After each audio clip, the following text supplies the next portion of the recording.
आप सभी का बहुत स्वागत है, अभिनंदन है। आज का ये जो press conference Bharatiya Janata party कर रही है, एक गंभीर मसले पर प्रेस कॉन्फ्रेंस हम आज कर रहे हैं।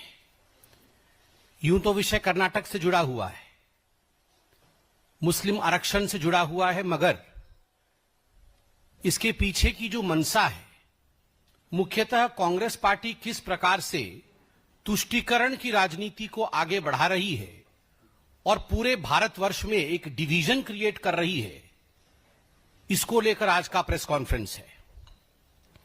आप सभी जानते हैं, कर्नाटक के असेंबली में Karnataka transparency in public procurement KTPP यह जो बिल था, इसमें अमेंडमेंट के साथ, इस एक्ट में अमेंडमेंट के साथ आज बिल पारित हुआ है।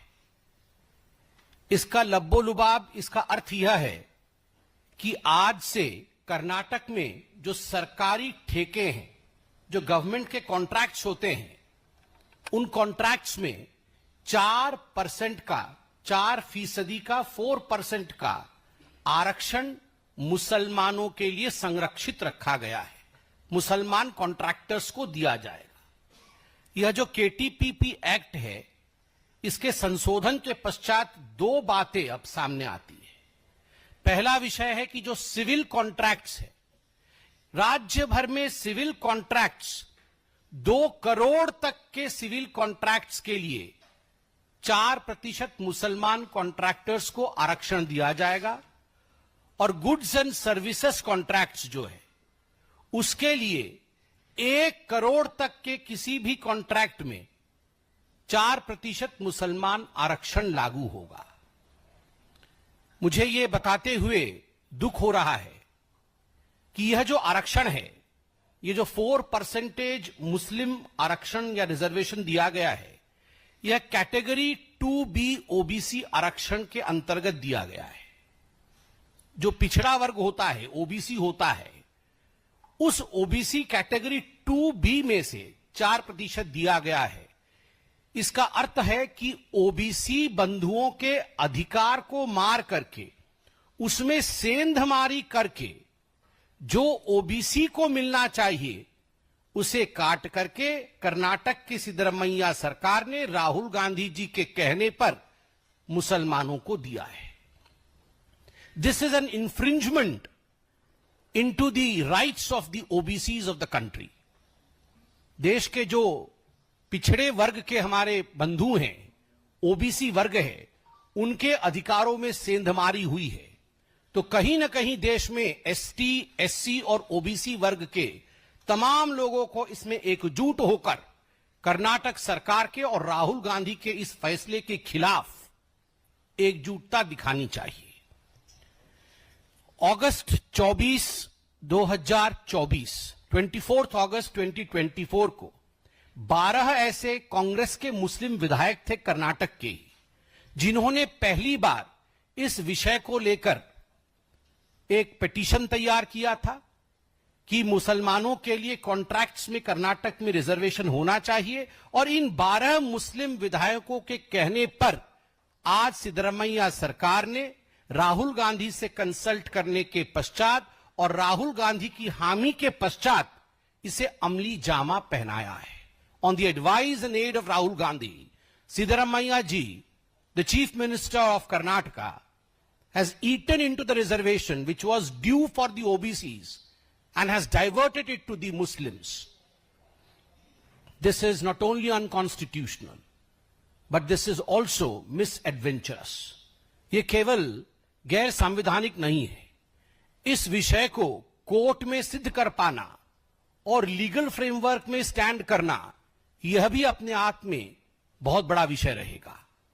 कहीं ना कहीं यह बात आज मैं बिल्कुल खुल के कह सकता हूं कि यह जो डिसीजन कर्नाटक के सरकार ने लिया है, यह तुष्टीकरण की पराकाष्ठा है। This is height of appeasement. हमने तुष्टीकरण सदैव देखा है कि कांग्रेस पार्टी और ये कांग्रेस पार्टी के जो घटक दल है, इनकी राजनीति परिवारवाद, तुष्टीकरण के आधार पर और जातिवाद के आधार पर चलती है। मगर जो कर्नाटक में आज सिद्धरमैया सरकार ने किया है, वो तुष्टीकरण की पराकाष्ठा है। और इसलिए यह कहना अतिशयोक्ति नहीं होगा कि Rahul is unfit for a sound political decision. Rahul Gandhi कहीं ना कहीं पॉलिटिकली अनफिट हैं और इसी कारण से वो तुष्टीकरण के माध्यम से और अपीजमेंट के माध्यम से अपने राजनीतिक महत्वाकांक्षाओं को आगे बढ़ाने की कोशिश कर रहे हैं। Because Rahul Gandhi, the scion of Congress politics, the Congress party is unfit politically and knows very well that he would not be able to deliver politically. That is the reason as to why he is using the crutches of appeasement to further his ambition in politics. मित्रों, आज 4% से शुरू हुआ है, कल 100% तक जा सकता है। ऐसे ही 1947 और उससे पहले नेहरू जी के महत्वाकांक्षा के कारण जो बात केवल एक चिंगारी के रूप में आरंभ हुई थी, वो देश के विभाजन में समाप्त हुआ। केवल और केवल नेहरू जी की महत्वाकांक्षा की I should be the prime minister of the country, मुझे राष्ट्राध्यक्ष बनना है, उसके लिए भारत मां के टुकड़े किए गए, बांटे गए। और आज राहुल गांधी उन्हीं के पद चिन्हों पर चलते हुए जो आज 4% से शुरू हुआ है, यह कहना अतिशयोक्ति नहीं होगा कि कल 100% करने की मनसा इन लोगों के अंदर है।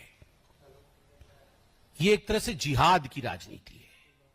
आप देखिए, पहले लैंड जिहाद, वक्फ बोर्ड को जमीन देकर जिस प्रकार से गांव के गांव हड़पे गए हैं, यह जमीन की जिहाद है, लैंड जिहाद। ठीक उसी प्रकार आप सब ने देखा होगा और देखकर शायद कान पे हाथ भी डाल दिया होगा, एंटी नेशनल जिहाद हुआ था कर्नाटक की असेंबली में, जब पाकिस्तान जिंदाबाद के नारे कर्नाटक की असेंबली में लगे थे कांग्रेस द्वारा। और उसी प्रकार इकोनॉमिक जिहाद हुआ है जब वक्फ बोर्ड के डेवलपमेंट के लिए बहुत बड़ा पैकेज दिया गया है, यह आर्थिक जिहाद है। और आज हम जो देख रहे हैं वो कॉन्ट्रैक्ट जिहाद है, जिसमें 4% कॉन्ट्रैक्ट अब मुसलमान कॉन्ट्रैक्टरों को दिया जाएगा। और इतिहास गवाह है, सितंबर 2024 में कर्नाटक सरकार आंगनवाड़ी टीचर्स जो होते हैं उनके लिए 2 जिलों में कर्नाटक में उर्दू कंपलसरी होगा, उर्दू में पढ़ाना होगा, इस प्रकार का भी एक नियम निकाला था। और ठीक उसी प्रकार पिछले चुनाव में भी हमने देखा था कि कांग्रेस पार्टी और पॉपुलर फ्रंट ऑफ इंडिया, जो एक रेडिकल बॉडी है पीएफआई, उनके बीच किस प्रकार का गठबंधन था और सरकार में आने के पश्चात किस प्रकार पिछली बार सिद्धरामैया सरकार ने पीएफआई के उन लोगों को कोर्ट के चंगुल से छुड़वाया था जिन लोगों ने सामाजिक और सांप्रदायिक सौहार्द को बिगाड़ा था और कम्युनल टेंशन्स किए थे, पीएफआई को बचाने का काम। और इस बार का जो बजट भी आया था, बिल्कुल सही कहा है हमारे नेताओं ने, it looks more like a Muslim budget than an Indian और अ स्टेट स्पेसिफिक बजट, जिसमें इमामों को 6,000 रुपया मासिक भत्ता, लोक निर्माण ठेके, अभी जो मैंने कहा आपको कॉन्ट्रैक्ट्स में 4% का आरक्षण, मुस्लिमों को विवाह के लिए 50,000 रुपए की सहायता। अरे आप सबको दीजिए, केवल मुसलमानों को 50,000 रुपए की सहायता, ऐसा क्यों? वक्फ संपत्तियों और कब्रिस्तानों के विकास के लिए 150 करोड़ रुपए ये दिए गए हैं अब बजट में। उर्दू स्कूलों के लिए 100 करोड़ रुपए, मुस्लिम कल्चरल प्रोग्राम के लिए 50 लाख रुपए, मुस्लिम बहुल इलाकों में आईटीआई कॉलेज। मुझे तो समझ में नहीं आता है ये मुस्लिम बहुल इलाके क्या होते हैं। इंडिया तो इंडिया होता है, इसमें मुस्लिम बहुल और हिंदू बहुल ये क्या इलाका होता है? सभी इलाके हमारे हैं। मुस्लिम स्टूडेंट्स के लिए 50% फीस में छूट, क्यों? हिंदू स्टूडेंट के लिए छूट क्यों नहीं? दूसरे स्टूडेंट्स के लिए छूट क्यों नहीं? उलाल शहर में मुस्लिम लड़कियों के लिए रेसिडेंशियल पीयू कॉलेज, बेंगलुरु में हज भवन का विस्तार, मुस्लिम छात्राओं के लिए सेल्फ डिफेंस का ट्रेनिंग और सर्वोपरि 1000 करोड़ रुपए अलॉट किए गए हैं to develop Muslim colonies. I don't understand what is Muslim colonies. ये हिंदू कॉलोनी और मुस्लिम कॉलोनी क्या होती है? 1000 करोड़ रुपए मुस्लिम कॉलोनीज के लिए। राहुल जी, मैं आपसे कुछ कहना चाहता हूं।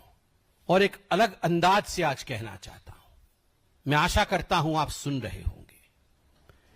कांग्रेस ए आलमगीर राहुल जेब, कांग्रेस ए आलमगीर राहुल जेब, जहां पनाह की ख्वाहिश वाले शहजादे, आलमगीर राहुल जेब के लिए अर्ज है, आलमगीर राहुल जेब के लिए अर्ज है, जहां पनाह बनने का ख्वाब पाले, अरमान पाले, मुस्लिम तफक्कुद की राह पर है शहजादा। तफक्कुद मतलब तुष्टिकरण।